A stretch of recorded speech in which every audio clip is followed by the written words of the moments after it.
आज पौष शुक्ल द्वितीया भगवान दत्त महाराजांचे द्वितीय अवतार श्री नृसिंह सरस्वती स्वामी महाराज यांची जयंती।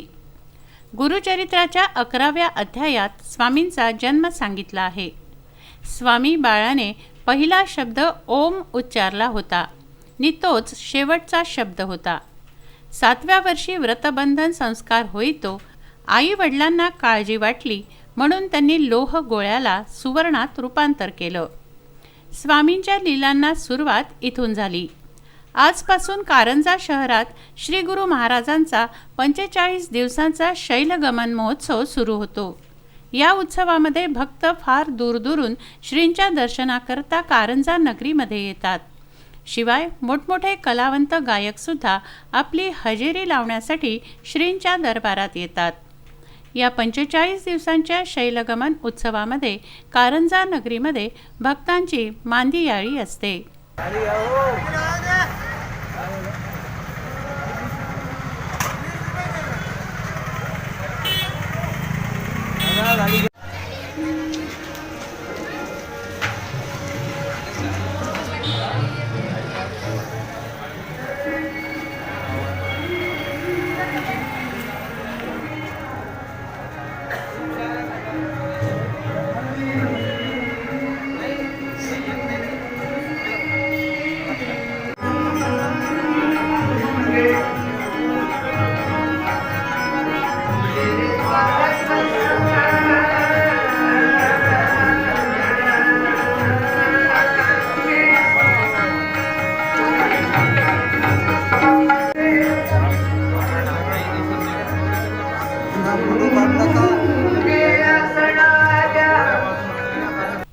महाराजांनी व्रतबंधनाच्या वेळी पहिली भिक्षा घेताना ऋग्वेदाच्या ओव्या निरूपणासहित सांगितल्या।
दुसऱ्या भिक्षेला यजुर्वेद सांगितला।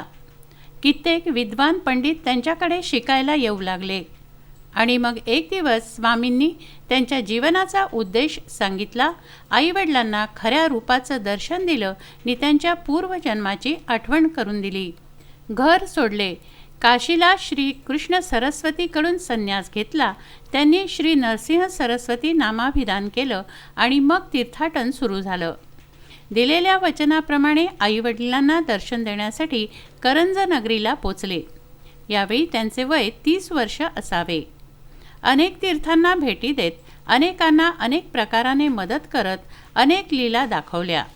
संतांचं तीर्थाटन खरं तर अबोध लोकांना दर्शन देणं, त्यांचं कल्याण करणं हेच असते, कारण संत स्वतःच तीर्थ असतात। शेवटी मात्र बराच काळ स्वामी गाणगापुरी राहिले। पूर्वजन्मीचा स्वामींचा दास रजक त्याच्या इच्छेनुसार स्वामींच्या आशीर्वादाने राजा झाला। मुस्लिम राजा बिदरचा सुलतान बहामनी सल्तनीचा. त्याला भयानक फोड झाला. बरेच उपचार करूनही तो बरा होईना. राजा ब्राह्मणांचा आदर करायचा, सन्मान द्यायचा. त्याने ब्राह्मणांना विचारलं तेव्हा त्यांनी सांगितलं की एखाद्या परमगुरूंना भेटा. नि मग अशा रीतीने तो स्वामींकडे गाणगापुरी आला. स्वामींचा पहिला शब्द होता, "का रे रजका, कुठे होतास इतके दिवस?" त्याच क्षणी राजाला पूर्वायुष्याचं स्मरण झालं नि नेत्रातून अश्रुधारा वाहू लागल्या.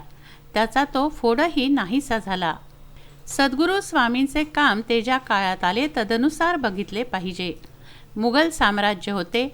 ब्राह्मणांना प्रचंड त्रास होत होते आणि म्हणून धर्म पुनर्स्थापनेची गरज होती. दुःखी दरिद्री लोकांची संकट दूर करणं गरजेचं होतं. त्यांच्यात आत्मविश्वास निर्माण करणं गरजेचं होतं. या दृष्टिकोनातून बघणं आवश्यक आहे. आपल्या वैदिक परंपरेनुसार निष्ठा पुन्हा प्रस्थापित करायची होती. दिनाच्या आयुष्यात आधी आनंद, मग ईश्वराप्रती श्रद्धा, विश्वास स्थापना आणि नंतर त्यांना मोक्ष मिळवून देणं हे उदाहरण देऊन समाजाला दाखवायचं होतं. आणि म्हणून जिथून मुस्लिम राजवट जवळ होती त्या गाणगापुरी त्यांनी वास केला जास्त दिवस.